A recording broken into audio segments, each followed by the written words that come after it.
Yan lang naman yan eh, mga lalaki. Kailangan lang siguro muna talaga magpayaman muna ako para mas maraming lalaki. Ha? Wow. Diba? Pero mas inuna ko pa rin talaga muna yung career kaysa sa love life. Kasi di ba nga, naisip ko kasi baka mamaya pag nakuha niya ng puhunan ko, wala sa pagkaparamdam. Eh, di ba si Catherine Bernardo nga, wala yan. Diwata pa ba? Diyos. Ako na lang, diwata. Kaya minsan pumapasok sa isip ko, yes, sa ngayon talaga single pa ako. Kasi mas, yung mother ko kasi mahigpit din pagdating kasi sa lalaki. Oh my God! Wow! Talaga, kaya nahihirapan din ako magkaroon ng boyfriend.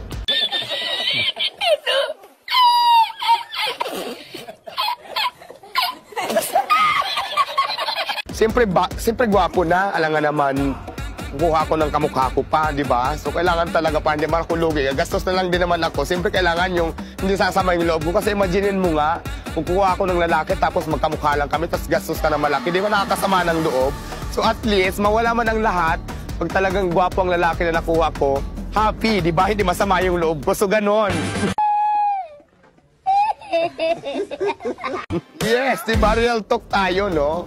Kaya kung maliligaw ka sa akin ngayon, kung napanood mo ko ngayon, tapos magkamukha lang tayo, naku, huwag ka na magtangka. Mababastid ka lang.